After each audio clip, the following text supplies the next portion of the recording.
My name is Irene, and I'm just a simple girl from a modest family. I graduated from college and started working as a nurse at City General Hospital. It wasn't glamorous, but I loved helping people and making a difference in their lives. On that fateful day, I was rushing through the emergency room, arms full of supplies, when the doors burst open. Two paramedics wheeled in a stretcher, and on it lay a man in a torn leather jacket and shattered motorcycle helmet. "What happened?" I asked, immediately setting down my load and moving to assist. "Rich boy on a fancy bike lost control," one of the paramedics grunted. "Hit a guardrail. Lucky his gear held up, or he'd be in worse shape." Dr. Thompson, the attending physician, hurried over. "Irene, I need your help here." We worked quickly, removing the man's protective gear and assessing his injuries. Despite the severity of the crash, he seemed to have escaped with only a broken arm and some nasty bruises. As we cut away his shirt, I couldn't help but notice his toned physique and the expensive watch on his wrist. Where am I?" the man groaned, regaining consciousness. "You're at City General," I told him softly. "You've been in an accident, but you're going to be okay." His eyes fluttered open, revealing startling blue irises. He looked at me, dazed, then managed a weak smile. "An angel," he mumbled, before passing out again. I felt my cheeks flush and quickly busied myself with preparing his drip. "Looks like you've got an admirer, Irene," Dr. Thompson chuckled. "This is Jake Thornton, son of Richard Thornton. You know, the guy who owns half the city?" Over the next few days, I found myself assigned to Jake's room more often than not. He was healing well, but his cocky attitude was beginning to grate on my nerves. "Hey, Nurse Angel," he'd call out whenever I entered. "Come to make my day brighter?" I'd roll my eyes, trying to hide my blush. "I'm here to check your vitals, Mr. Thornton. Nothing more." Despite his arrogance, there was something about Jake that intrigued me. He was more than just a rich boy with a pretty face. When he thought I wasn't looking, I'd catch him reading complex financial reports or speaking fluent Mandarin on his phone. On the day of his discharge, I felt an unexpected pang of sadness. I told myself it was ridiculous, he was just another patient, and an annoying one at that. "Well, Nurse Angel," Jake said as he gathered his things, "I guess this is goodbye." "Take care, Mr. Thornton," I replied professionally. "Try to stay off motorcycles for a while." A week after Jake's discharge, I was going about my usual routine at the hospital. It was a quiet afternoon, and I was updating patient charts at the nurse's station when I heard a familiar voice. "Excuse me, I'm looking for Nurse Angel. Have you seen her?" I looked up, startled to see Jake Thornton standing there, a bouquet of flowers in his hand and that cocky grin on his face. He was dressed in an expensive suit that probably cost more than my monthly salary. "Mr. Thornton," I said, feeling my cheeks warm. "What are you doing here? Is everything all right with your arm?" He chuckled. "Please, call me Jake. And my arm's fine, thanks to your excellent care.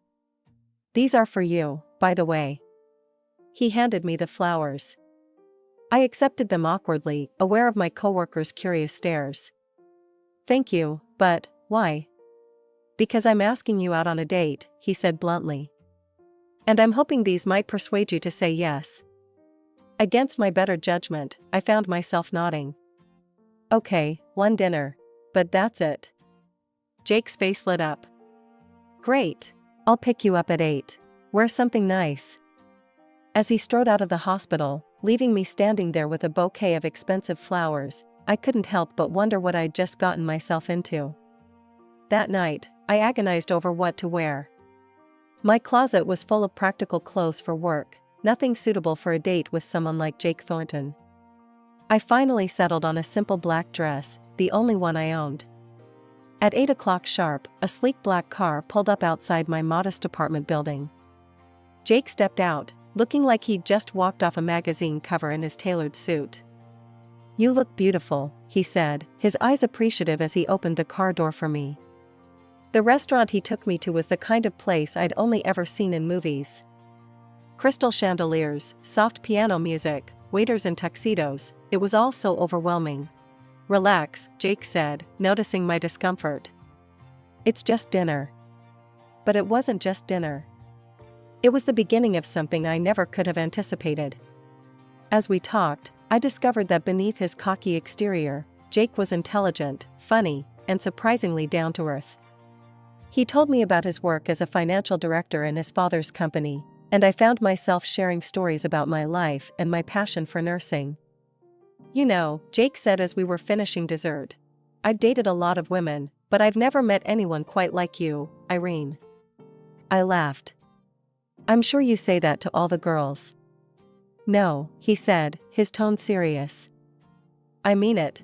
You're real. Genuine. It's refreshing." As he drove me home that night, I realized that I was in dangerous territory. But when he kissed me goodnight, soft and sweet, all my reservations melted away. And as I watched his car disappear into the night, I knew that my life was never going to be the same again. The weeks that followed were like a dream. Jake and I started dating regularly, and I found myself falling harder for him with each passing day. But reality had a way of intruding on our fairy tale. The first time Jake took me to meet his parents, I knew immediately that they disapproved of me. "So, Irene," Jake's mother, Elizabeth Thornton, said coolly, "Jake tells us you're a nurse?" I nodded, trying to hide my nervousness. "Yes, at City General." "How quaint," she replied, her tone making it clear she thought it was anything but. Jake's father, Richard, barely looked up from his newspaper. "And your family? What do they do?" "My father's a retired police officer, and my mother's a teacher," I said proudly. Elizabeth exchanged a look with her husband that spoke volumes. It was clear they thought I wasn't good enough for their son. As we left that night, Jake squeezed my hand reassuringly. "Don't worry about them," he said. "They'll come around eventually." But I wasn't so sure. The disapproval of Jake's parents cast a shadow over our relationship, one that I couldn't quite shake. Despite this, Jake and I grew closer. He showered me with affection and gifts, taking me to places I'd only ever dreamed of. But I never felt comfortable in his world of wealth and privilege. I was always acutely aware of how different we were. One night, after a particularly lavish date, I confronted Jake about it. "Why me?" I asked. "You could have any woman you want. Someone from your world. Why choose a simple nurse?" Jake cupped my face in his hands. "Because you're real, Irene. You're not with me for my money or my name. You see me for who I really am." His words touched me deeply, and I pushed my doubts aside. I loved Jake, and he loved me. Wasn't that all that mattered? 6 months into our relationship, Jake proposed. It wasn't a grand, elaborate affair, just the two of us, on the rooftop of my apartment building under the stars. It was perfect. We decided on a simple ceremony, much to the dismay of Jake's parents. But Jake stood firm, insisting that it was our day, not theirs. As I walked down the aisle, seeing Jake's beaming face, I felt like my heart might burst with happiness. This was the beginning of our forever. After the wedding, we moved into Jake's luxury apartment. It was bigger than any place I'd ever lived, with a view of the city that took my breath away. "Welcome home, Mrs. Thornton," Jake said, scooping me up in his arms as we crossed the threshold. I giggled, still not used to my new name. "I love you, Mr. Thornton." Married life with Jake started off beautifully. We settled into a routine in our luxurious apartment, and I continued working part-time at the hospital. A few months after our wedding, I discovered I was pregnant. Jake was overjoyed when I told him the news. "We're going to be parents," he exclaimed, spinning me around in our living room. "I can't wait to meet our little one." The pregnancy was relatively easy, and 9 months later, I gave birth to a beautiful baby girl. We named her Lily. Jake was by my side throughout the delivery, holding my hand and encouraging me. To my surprise, Jake's parents seemed to soften a bit after Lily was born. They doted on their granddaughter, showering her with gifts and attention. However, their attitude towards me remained cool and distant. At least you managed to give Jake an heir, Elizabeth said during one of their visits, her tone a mix of approval and condescension. I bit my tongue, reminding myself that Lily deserved to have a relationship with her grandparents, regardless of how they treated me. As the months passed, I noticed subtle changes in Jake. He started working longer hours at his father's company, often coming home late and exhausted. Our conversations became shorter, more superficial. He'd ask me to prepare his suits and shine his shoes, but rarely inquired about my day or how I was feeling. One evening, as I was putting Lily to bed, Jake came home later than usual.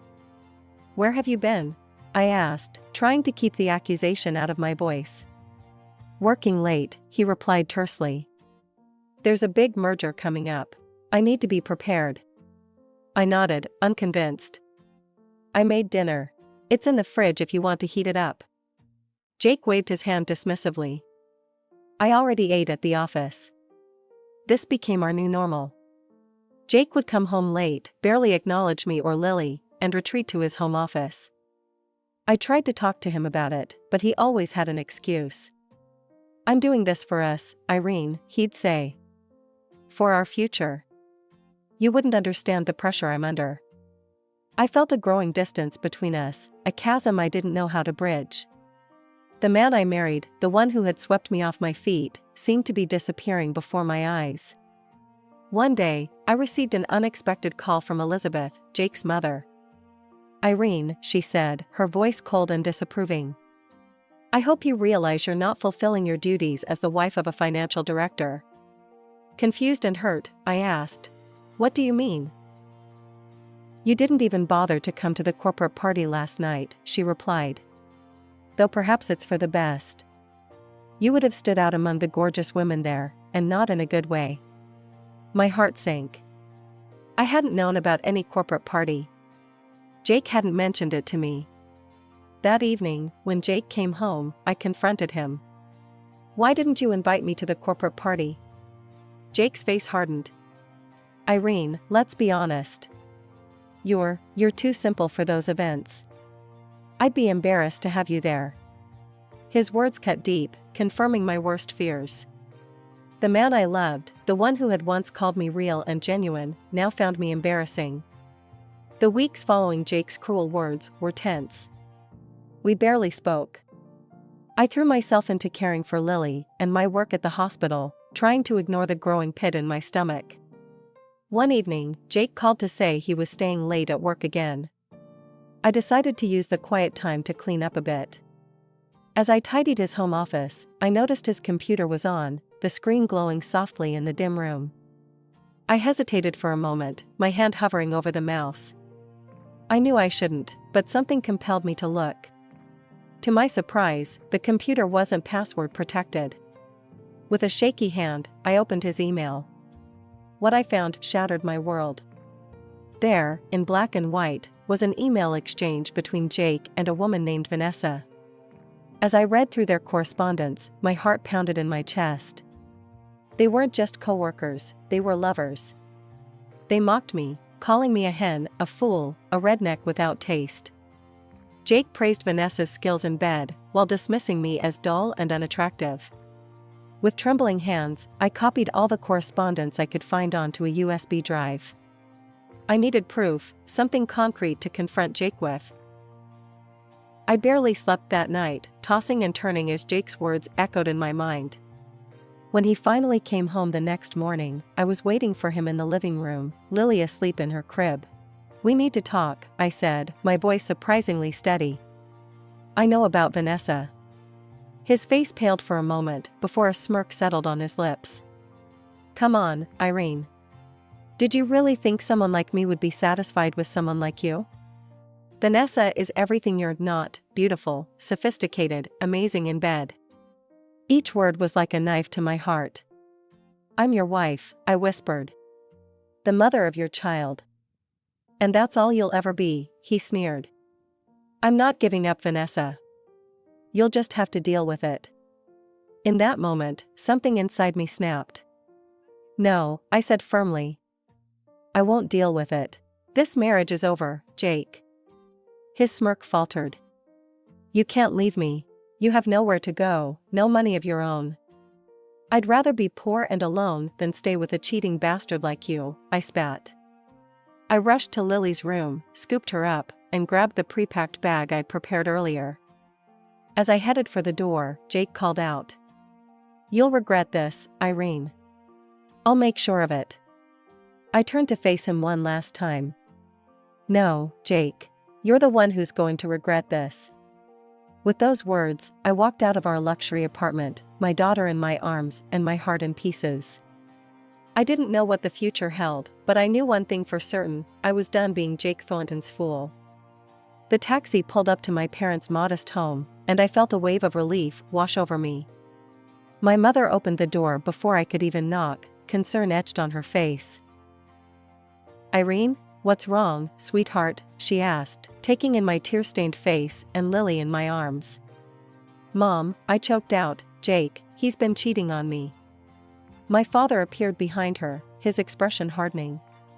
That bastard, he muttered, ushering us inside. Over the next few hours, I poured out the whole sordid story to my parents. They were furious but supportive, insisting that Lily and I stay with them as long as we needed. But Jake wasn't content with just ending our marriage.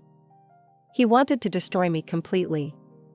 I was served with court papers. He was suing for full custody of Lily, claiming I was an unfit mother. The allegations in the lawsuit made me sick. Jake painted me as unstable, neglectful, an alcoholic who cheated on him. Every word was a lie, but I knew how powerful the Thorntons were. My saving grace came in the form of the USB drive I'd taken from Jake's computer. In court, his smug expression faltered as my lawyer presented the evidence. The judge, a no-nonsense woman, saw right through his lies. In the end, I was granted primary custody of Lily, with Jake ordered to pay a hefty amount in child support and alimony. I thought that would be the end of it, but I was wrong. A few weeks later, as I was settling into life at my parents' house, a sleek car pulled up outside. Jake stepped out, followed by a stunning woman I assumed was Vanessa. I'm here to see my daughter, Jake demanded as I opened the door. Before I could respond, Vanessa pushed past me into the house. Her nose wrinkled as she looked around. My God, Jake, she said loudly, this place is like a homeless shelter. And these old people? They're practically worthless. I saw red. How dare she insult my parents, who had welcomed me with open arms when I had nowhere else to go? Get out, I hissed, my voice shaking with rage. Both of you, get out of my house right now. Jake's face twisted with anger. You can't keep me from my child, Irene. I'll take her from you, just wait and see. As I slammed the door in their faces, I knew this wasn't over. Jake and Vanessa wouldn't stop until they'd taken everything from me. I needed to fight back. That night, I called my father's old police buddy, now a private investigator, named Frank. I need dirt on Jake and his new girlfriend, I told him. Anything you can find. Frank's investigation yielded more than I could have imagined. Vanessa, it turned out, had a colorful past as an escort, living off rich men's money. But that wasn't all. She was currently embezzling from Jake's company and selling insider information to their competitors. Even more shocking, Frank uncovered evidence that Jake himself was far from innocent. He'd been siphoning money from the company into offshore accounts for years. I had the power to bring Jake and Vanessa's world crashing down around them. But I wouldn't act rashly. No, I would bide my time, waiting for the perfect moment to unleash this information for maximum impact. It was a quiet Tuesday afternoon when my phone rang. I was surprised to see Elizabeth Thornton's name on the caller ID. With some trepidation, I answered. Irene, Elizabeth's cold voice, came through the speaker. My birthday is next weekend. I expect Lily to be there. You may accompany her if you must. Before I could respond, she hung up. I stood there, phone in hand, a plan forming in my mind. This was the opportunity I'd been waiting for. As we approached the Thornton mansion, I took a deep breath, steeling myself for what was to come. Richard answered the door, his face a mask of polite indifference. Ah, Irene. And little Lily, come in. The room was filled with the Thorntons' high society friends, all giving me curious looks. I felt like a specimen under a microscope. Suddenly, the room fell silent as Jake entered, Vanessa on his arm. His face registered surprise at seeing me, quickly masked by a smug smile. "Everyone," he announced, "I'd like you to meet Vanessa, my fiancée and future wife." The room erupted in congratulations. Elizabeth and Richard fawned over Vanessa, showering her with compliments. "Oh, Jake," Elizabeth gushed, "Vanessa is simply wonderful. Such impeccable breeding and education. A much better match for you than, well." She glanced dismissively in my direction. I felt my cheeks burn with humiliation and anger. But now was not the time to lose control. I waited until the excitement died down, then slowly stood up. "I have something to say," I announced, my voice steady, despite my racing heart. I pulled out the folder from my purse and turned to address the room. "You all seem very impressed with Vanessa. But do you know who she really is?" The room fell silent as I began to reveal the truth. I explained how Vanessa was living under a false identity, how she had no real education, and how she had worked as an escort, sleeping with rich men for money. Gasps and murmurs filled the room. Vanessa's face had gone pale, while Jake looked like he might be sick. But I wasn't finished. "And that's not all," I continued. "Vanessa has been selling company secrets to your competitors. She's been embezzling money from the company accounts Jake so trustingly gave her access to." Richard Thornton's face had turned an alarming shade of red. "Is this true?" he thundered, turning to Jake and Vanessa. Before either could respond, I delivered the final blow. "And Jake?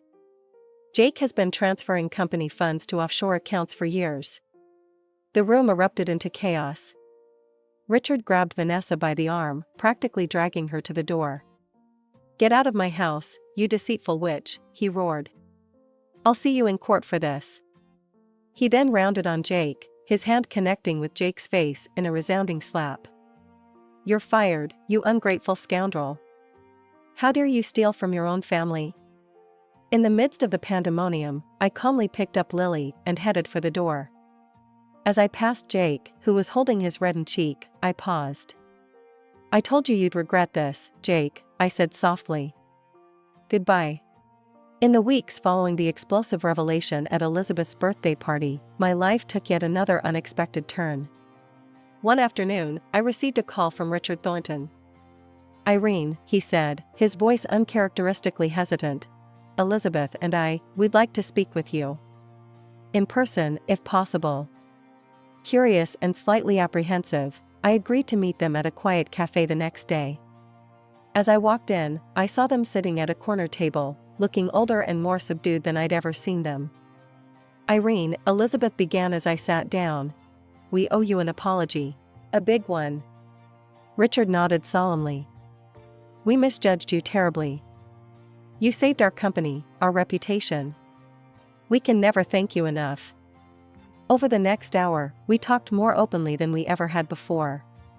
They shared their regrets, their shock at Jake's betrayal, and their hope for a fresh start. By the time we left the cafe, a tentative peace had been established between us. Life continued to evolve rapidly. Vanessa was arrested for fraud and embezzlement, facing not just a hefty fine but potential jail time. Jake, stripped of his position and his fancy apartment by his parents, left the state in disgrace. He would call occasionally to speak with Lily, but our interactions remained cold and distant. One day, Richard and Elizabeth invited me to their office. "We have something for you," Richard said, handing me an envelope. Inside was the deed to a small but lovely apartment in a nice part of town. "It's yours," Elizabeth explained. "A thank you for saving the company. And a new start for you and Lily." I was overwhelmed by their generosity. "I don't know what to say." "Say you'll accept it," Richard said warmly. "And there's more. We'd like to pay for your education. You mentioned once that you dreamed of becoming a doctor?" Tears welled up in my eyes. "A cardiologist, actually. But I never thought." "Now you can," Elizabeth smiled. Consider it an investment in our granddaughter's future. And so, at 30 years old, I found myself embarking on a new journey. Balancing single motherhood with medical school was challenging, but I was determined to succeed. Lily and I settled into our new apartment, building a life that was entirely our own. My name is Sheila, and I was 30 when I met Tom. We both worked for Global Tech, a large international company where I was a translator. Tom was in the IT department, always ready with a joke or a helping hand when my computer decided to throw a tantrum. It didn't take long for our coffee breaks to turn into dinner dates, and soon enough, we were inseparable. A year later, Tom got down on one knee in the middle of our favorite park. The wedding was a whirlwind of white lace and champagne toasts. Tom's parents, Margaret and Robert, seemed nice enough. Margaret hugged me tightly and whispered, "Welcome to the family, dear." If only I had known then what that welcome truly meant. After the honeymoon, we moved into Tom's apartment. It was spacious and modern, with a view of the city skyline that took my breath away. "This is perfect," I said, twirling around the living room. Tom grinned. "Wait till you see the kitchen." Mom insisted on getting all top-of-the-line appliances when I first moved in. I should have paid more attention to those words. Should have asked more questions. But I was too caught up in the excitement of starting our life together. The first few weeks were bliss. Tom and I fell into an easy rhythm, sharing chores and enjoying quiet evenings together. Then, one Saturday morning, it happened. I was in the kitchen, attempting to make pancakes, when I heard the front door open. Thinking Tom had returned from his morning run, I called out, "Hope you're hungry, babe." But it wasn't Tom who walked into the kitchen. It was Margaret. "Oh, hello dear," she said, her eyes scanning the mess I'd made. "I thought I'd pop in and see how you two are settling in." I stood there, spatula in hand, completely stunned. "Margaret, how did you?" She dangled a key in front of me. "I have a spare, of course. How else would I check on my Tommy?" Margaret bustled past me, opening cupboards and peering into the fridge. I watched in disbelief as she pulled out cleaning supplies and started wiping down the already spotless counters. "But, we're married now." "You don't need to." "Nonsense," she interrupted. "Tommy's still my boy. And I have so much free time these days. I'm happy to help." For the next hour, I endured a running commentary on my housekeeping skills, or lack thereof, according to Margaret. By the time Tom returned, I was ready to scream. "Mom?" Tom said, surprise evident in his voice. "What are you doing here?" Margaret beamed at him. "Just helping Sheila get things in order, dear. You know how overwhelming it can be for a new wife." I bit my tongue so hard I tasted blood. Tom shot me an apologetic look, but didn't say anything to contradict his mother. The next few weeks were a blur of unexpected visits and unsolicited advice. Margaret seemed to materialize in our apartment at the most inconvenient times, always armed with a critique and a story about her own domestic prowess. One afternoon, as I was folding laundry, she burst in without warning. "Oh, Sheila," she said, eyeing my neat piles of clothes. "That's not how you fold t-shirts. Here, let me show you." I gritted my teeth. "Margaret, I appreciate your help, but..." "Nonsense," she interrupted, already refolding a stack of Tom's shirts. "I've been doing this for years. Did I ever tell you about my own mother-in-law?" Now she was a piece of work. And so began another session of Margaret's favorite pastime, regaling me with tales of her own suffering at the hands of her mother-in-law. She used to come over unannounced, Margaret said, oblivious to the irony. Always criticizing my cooking, my cleaning. Nothing was ever good enough for her. I bit back the urge to point out the similarities. Instead, I forced a smile. "That must have been difficult." "Oh, it was," Margaret nodded sagely. "But I endured it. And look how well Tommy turned out. You should be grateful I'm nothing like her." Grateful, right? Because having my privacy invaded and my abilities constantly questioned was such a blessing. As the days wore on, my patience wore thin. Margaret's visits became more frequent, her criticism more pointed. She'd run her finger along the top of the fridge, skiing at imaginary dust. She'd reorganize the pantry, claiming she knew best how Tommy liked things. Tom, for his part, seemed oblivious to the tension. "Mom's just trying to help," he'd say whenever I brought it up. "She means well." But good intentions or not, I was at my breaking point. The constant intrusion, the endless criticism, the thinly veiled insults, it was all becoming too much. It came to a head one Sunday afternoon. I was in the middle of preparing dinner when Margaret waltzed in, key in hand. "Sheila, dear," she called out, her voice sickeningly sweet. "I thought I'd drop by and give you some pointers on proper meal planning. Tommy's always been particular about his Sunday roasts." I stood there, wooden spoon in hand, feeling something inside me snap. This was my home, my kitchen, my marriage. And I'd had enough. Taking a deep breath, I turned to face her. "Margaret," I said, my voice surprisingly steady, "we need to talk." Her eyebrows shot up in surprise. "About what, dear?" "About boundaries," I replied. "About privacy.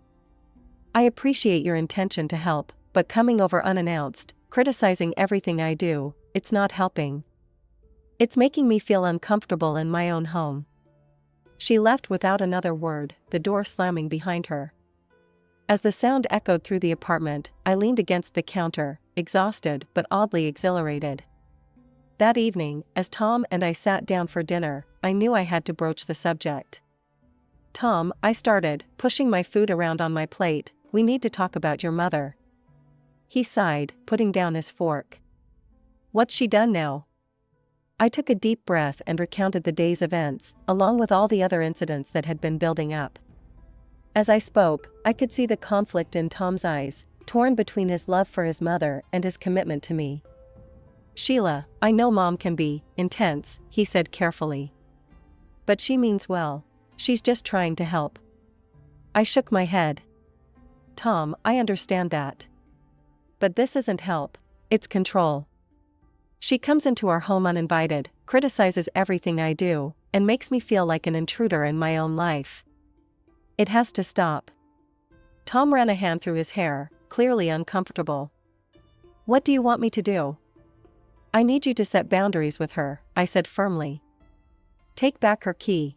Ask her to call before coming over. And most importantly, I need you to stand up for me when she oversteps." There was a long pause as Tom processed my words. Finally, he nodded. "You're right. I'll talk to her." True to his word, Tom had a conversation with Margaret the next day. I wasn't present for it, but from what Tom told me, it didn't go well. Margaret was hurt and offended, claiming we were pushing her out of our lives. But in the end, she reluctantly agreed to our terms. For a while, things seemed to improve. Margaret's visits became less frequent and were always preceded by a phone call. But the peace was short-lived. It started with little things. Suddenly, I found myself uninvited to Sunday dinners and holiday celebrations. When I asked Tom about it, he'd shrug uncomfortably. "Mom says it's just immediate family this time," he'd say, not meeting my eyes. The final straw came on Tom's father Robert's birthday. Tom and I had planned to go together to wish him well, but at the last minute, Tom got called away on an urgent work matter. "You should still go," Tom insisted. "Dad would want to see you." Hesitantly, I agreed. I rang the doorbell, gift in hand, and waited. When Margaret opened the door, her eyes narrowed. "Sheila," she said, her voice dripping with false sweetness. "What a surprise. We weren't expecting you. This is a family gathering. And let's be honest, dear. You're not really family, are you?" Her words hit me like a slap. I stood there, stunned, as she continued. "You've made it quite clear that you don't want me in your life," she said. "So I think it's best if you leave now. We wouldn't want any uninvited guests ruining Robert's special day." As if on cue, Robert appeared behind her. "What's going on?" he asked, looking between us. Margaret's demeanor changed instantly. "Oh, Robert," she said, her voice trembling theatrically. "Sheila here was just leaving. Isn't it awful how she's pushed me out of Tommy's life? Taken away my keys, forbidden me from visiting my own son?" I felt my face burning with anger and humiliation. "That's not true," I protested. "I only asked for some boundaries." "Enough," Robert said firmly, surprising us both. He turned to Margaret, his expression stern.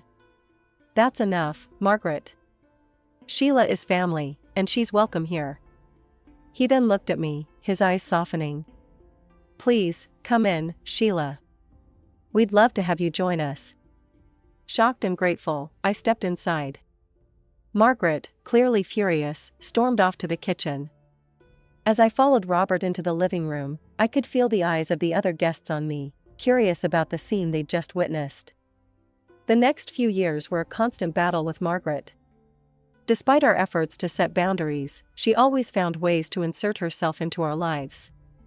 Then, tragedy struck. Robert fell ill suddenly, his condition deteriorating rapidly. When he passed away, it felt like the world had shifted on its axis. The funeral was a somber affair, with Margaret stoically going through the motions, barely acknowledging my presence. After the service, Robert's lawyer, Mr. Thompson, a kind-eyed man who had been his close friend, approached us. "Mrs. Walker, if you and your son could join me in private?" Mr. Walker left some specific instructions regarding his will. When they emerged, the atmosphere had changed drastically. Margaret looked pale and shocked, while Tom seemed confused and conflicted. As we drove home, Tom finally broke the silence. "Dad left everything to me," he said quietly. "The house, the savings, everything. Even Mom's house." I was stunned. "What? But why?" Tom shook his head. "I don't know. The lawyer didn't explain." At that moment, I remembered Margaret's reaction. Her face had been a mix of disbelief and anger. I could have sworn I heard her mutter under her breath, "That fool," before composing herself. The next day, Margaret called Tom, her voice trembling. "Tommy, you're not going to kick me out, are you? This house, it's all I have left of your father." Tom's response was immediate. "Of course not, Mom. The house is yours to live in. And I'll set up a monthly allowance for you." I didn't object. It was Tom's inheritance, his money, his decision. And despite our differences, I couldn't imagine leaving Margaret homeless after losing her husband. However, our act of kindness did little to soften Margaret's attitude towards me. She stopped coming to our house, but her influence was still felt. She called Tom constantly, always with some emergency or excuse for why he needed to come over. "Tommy, the sink is leaking. I think I heard a strange noise in the attic. I'm not feeling well. Could you stay the night, just in case?" Tom, ever the dutiful son, would rush to her aid, often staying overnight. It was driving me crazy. As Margaret's birthday approached, I braced myself for another round of exclusion. For the past 2 years, I'd been pointedly uninvited from family gatherings, relegated to the role of outsider in my own marriage.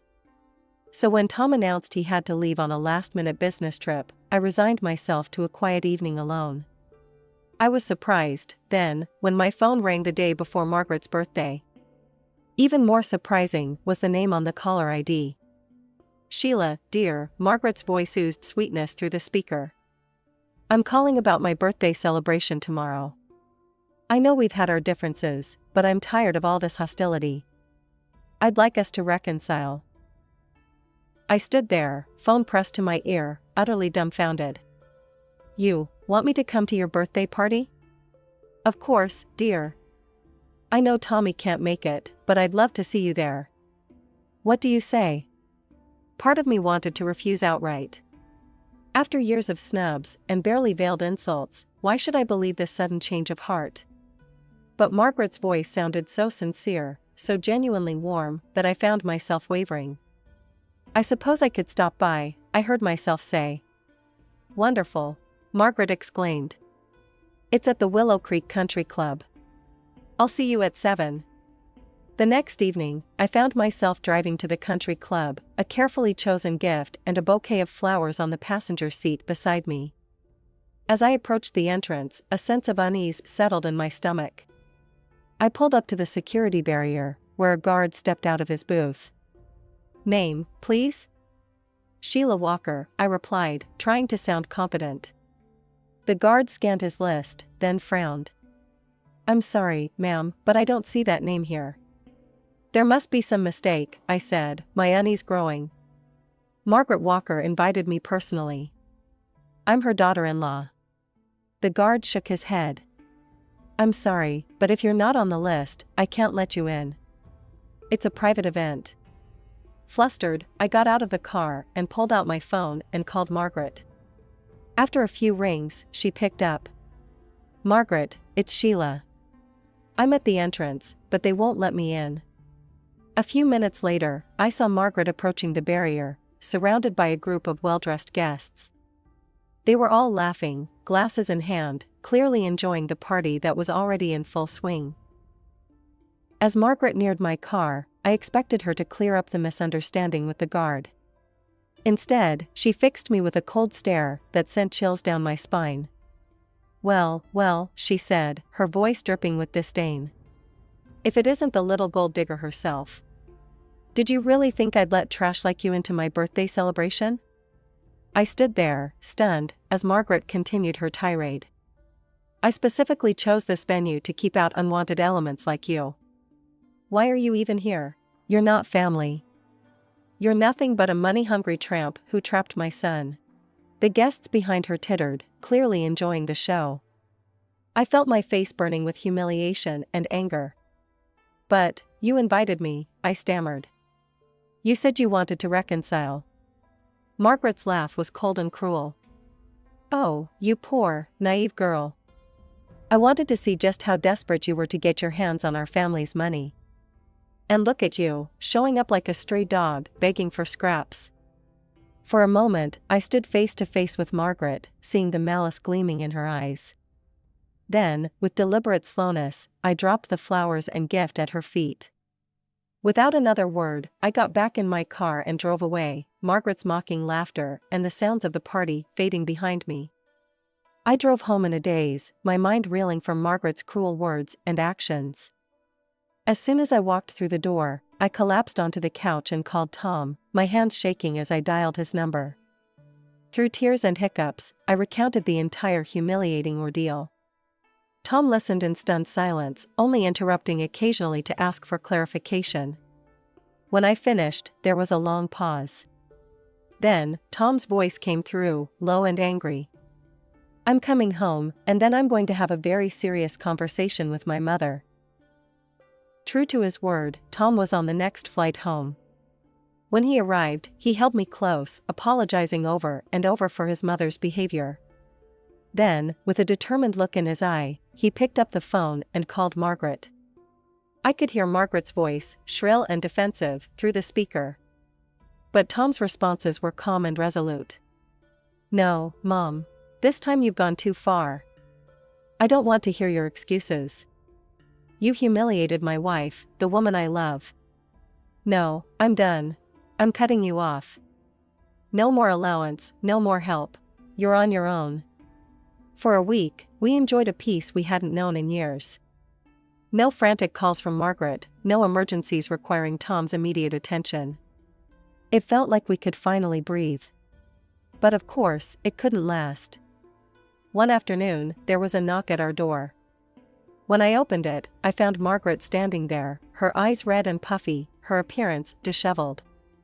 "How could you do this to me?" she wailed, pushing past me into the house. "I raised that boy. I devoted my entire life to him. And now, because of you, he's left me with nothing. No money, no support. I can barely afford to eat." She paced the living room, her voice rising hysterically. "It's all your fault. You turned him against me. You're the reason Robert disinherited me. You've ruined everything." I tried to interject, to defend myself, but Margaret was beyond reason. She continued her rant, tears streaming down her face, until she finally collapsed onto the couch, sobbing uncontrollably. After a few minutes, Margaret composed herself and left without another word, leaving me standing in the middle of the living room, confused and conflicted. As the door closed behind her, I made a decision. I needed answers, and I knew just who might have them. The next day, I found myself sitting across from Robert's lawyer in his office. The room was warm and inviting, with shelves lined with law books and framed diplomas on the walls. Mr. Thompson looked at me with kind eyes, his hands folded on the desk between us. "Mrs. Walker," he began, "I understand you have some questions about your father-in-law's will?" I nodded, taking a deep breath. "Yes, I do. I need to understand why Robert left everything to Tom and nothing to Margaret. It just doesn't make sense." Mr. Thompson leaned back in his chair, a conflicted look crossing his face. He seemed to be weighing his words carefully. "Mrs. Walker, I've known the family for a long time, and what I'm about to tell you, well, it's not pleasant. The truth is, Margaret had been unfaithful to Robert." I felt my jaw drop. "What?" "She had a lover," Mr. Thompson continued. "A man who passed away shortly before Robert's death. This man left Margaret a significant amount of property in his will." I sat there, stunned, as Mr. Thompson went on. "Robert found out about the affair and the inheritance. They had a terrible argument, and that's when he decided to change his will, leaving everything to Tom." My mind was reeling. Margaret, who had always portrayed herself as the devoted wife and mother, had been living a double life. But Mr. Thompson wasn't finished. "There's more," he said, his voice somber. "Years ago, when Tom was just a boy, Robert's mother, Tom's grandmother, fell ill.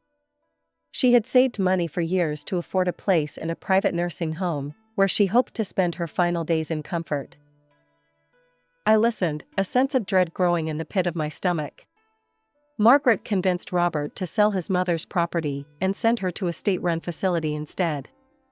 They kept the money for themselves and rarely visited the poor woman. She passed away not long after, alone and neglected. I felt sick. The Margaret I knew was manipulative and cruel, but this was a level of callousness I couldn't have imagined. "Robert carried that guilt with him for years," Mr. Thompson said softly. "I think changing his will was his way of trying to make things right, to ensure that Margaret couldn't do to Tom what she had done to his mother." As I left Mr. Thompson's office, my head was spinning. The woman who had accused me of being a gold digger had been the real predator all along, pursuing her own interests at the expense of her family's well-being and happiness. That evening, when Tom came home from work, I sat him down and recounted everything I had learned from Mr. Thompson. Tom listened in stunned silence, his face a mix of disbelief, anger, and profound sadness. "I can't believe it," he said when I finished, his voice barely above a whisper.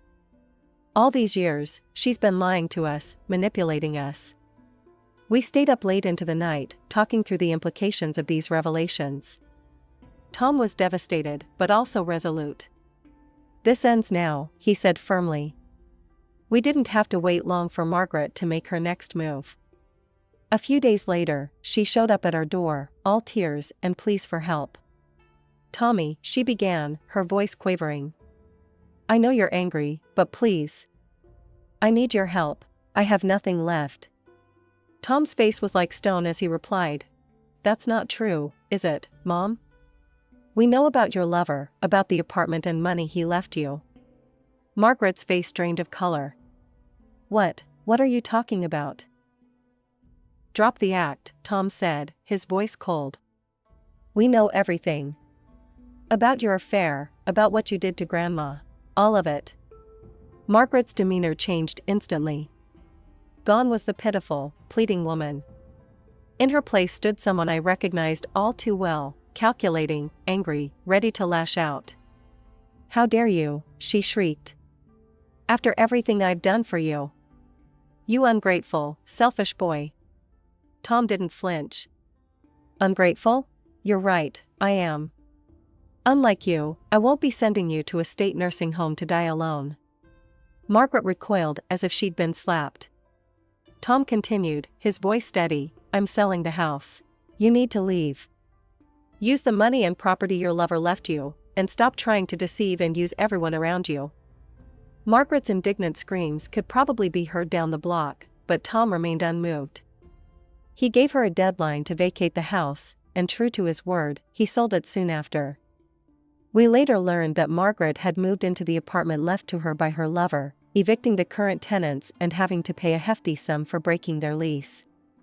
She tried calling Tom a few times after that, alternating between tearful pleas and angry accusations, but we stood firm in our decision to cut ties.